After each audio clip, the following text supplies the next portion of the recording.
Hey crazy gear folks, I'm Mike Baird. I'm crazy about gear as well. Welcome to Mike's Drum Cubby.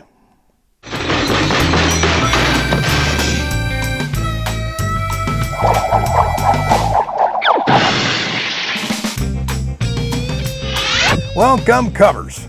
Hey, if you're new to the channel, it's really about this big collection of gear I have, but really about the stuff I use the most or I've added that's new to my collection. But I'll also be reviewing new stuff that's not part of my collection, so you're going to want to stay tuned. If you like the channel, hit the subscribe button, give me a thumbs up, send me a comment. There's going to be a story at the end, so watch it to the end. It's kind of cool. Anyway, let's get to the drum for today. Well, here you have it, the Pork Pie Red Sparkle Solid. This drum I got from Bill Denimore, owner of Pork Pie. I'd called him one day and, out of a whim, I was doing a session. I said, hey, by any chance do you have anything unique? He said, yeah, I got something I think you'll like. So I went by and picked up a drum like this one. It wasn't this one. So I borrowed it for the session, went back to Bill, and I said, I want the drum. And he goes, well, I'm sorry, it's already spoken for. And I'm like, oh, man, are you kidding? Anyway, he says, well, I have 3 other shells that I'm putting together. I'll put one together for you, or put them all together, and what finish would you like? And I said, I don't want you to do that. I don't want you to put something together that I want, and then you can't get rid of it. He goes, oh, no, I'll sell it, I'm sure. So what would you like? And I said, you know what, I don't really care. The microphone doesn't care either. And we both laughed about it. There's a story about it at the end of the video. This particular one that I picked is a 6.5 by 14 solid maple shell, and it's very much a utility drum, believe it or not, even being a solid. Like all or most solid shells, it's like it likes the higher tunings, but this one's more versatile than that.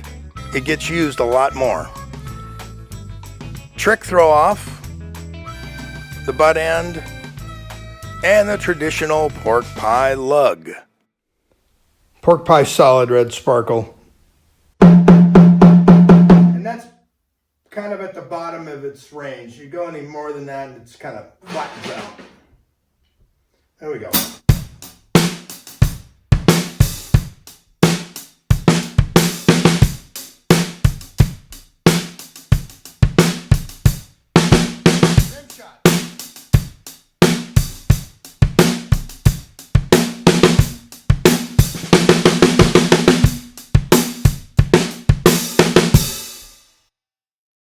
Pork Pie Red Sparkle and upper tuning, because this is like, it's a solid drum, so like I said, it's mids to uppers.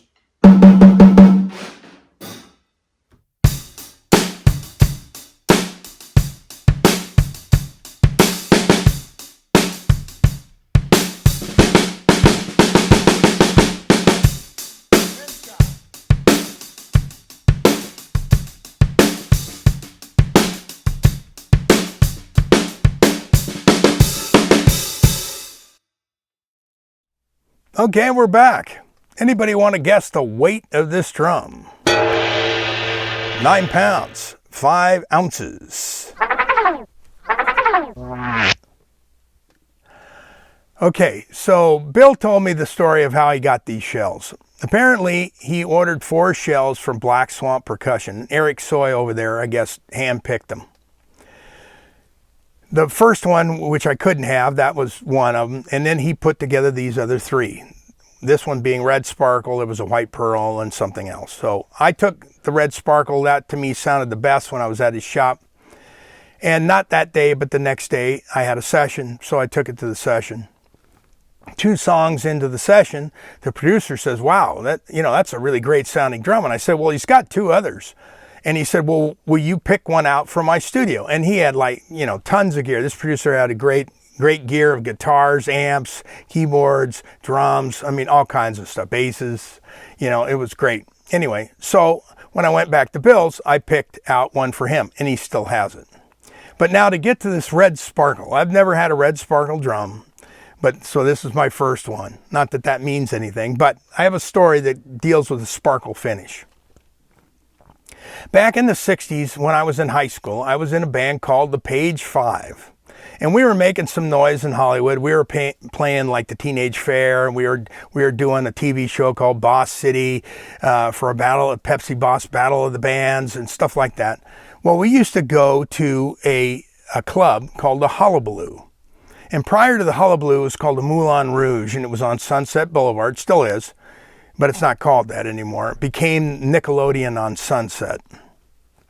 But anyway, the Moulin Rouge was a big nightclub with Sammy Davis Jr. and Dean Martin, stuff like that, you know, back in the 40s.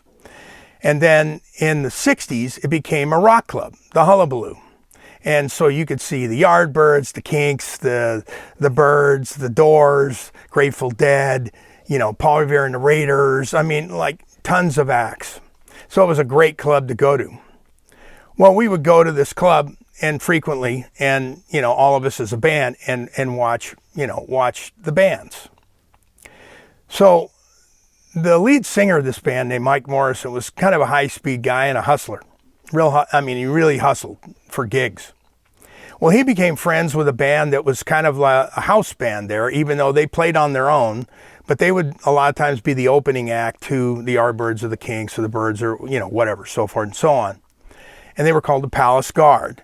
And they wore this, like literally the Palace Guard uniforms from England. It was really cool. They didn't wear the hats. They all had long hair. It was bitchin'. It was really cool. So anyway, he became friends with them. And so they had seen us there before because we had done a Battle of the Bands there before. And they liked us. So Mike had convinced them, hey, what about if we're an opening act to you guys? And we won't charge you anything, but, you know, let us get in for free to the Hullabaloo. So that's what happened. So we became friends with them. So we would be the opening act for them when they were, you know, they were the main act. Also the opening act to the opening act when they were the opening act to whoever it was. So we got to see a lot of great bands there. Well, the reason I bring this up, go back to the Sparkle thing, is there was a Canadian band that used to play there. They were like a four-piece band, lead singer, bass, guitar, keyboards, drums. Okay, so how they would start their show is a drummer would come out, they'd introduce the drummer, and he'd come out and he'd start doing this solo, and then he'd go into this groove. He had a green Sparkle kit.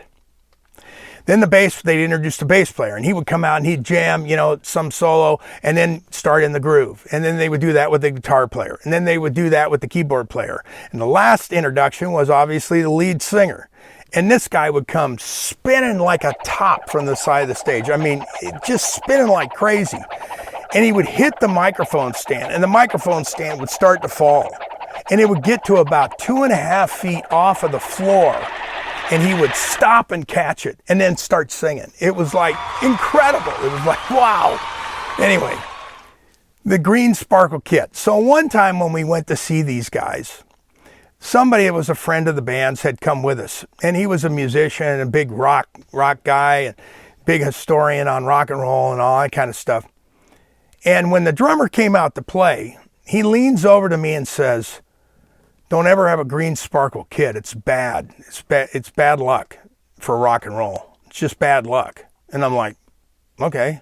I mean, I never had a green Sparkle kit, but the interesting thing is, I've never seen a green Sparkle kit since in rock and roll to this day. Now, I know there are probably plenty of them out there, but I've never seen one. So, you know, maybe there's something to it. I don't know. Well, anyway, that's kind of the story for today. And, you know, if you like the channel, hit the subscribe button. Send me a comment. Give me a thumbs up. But what do we say at the end of the episode? That's it. And we'll see you in a minute.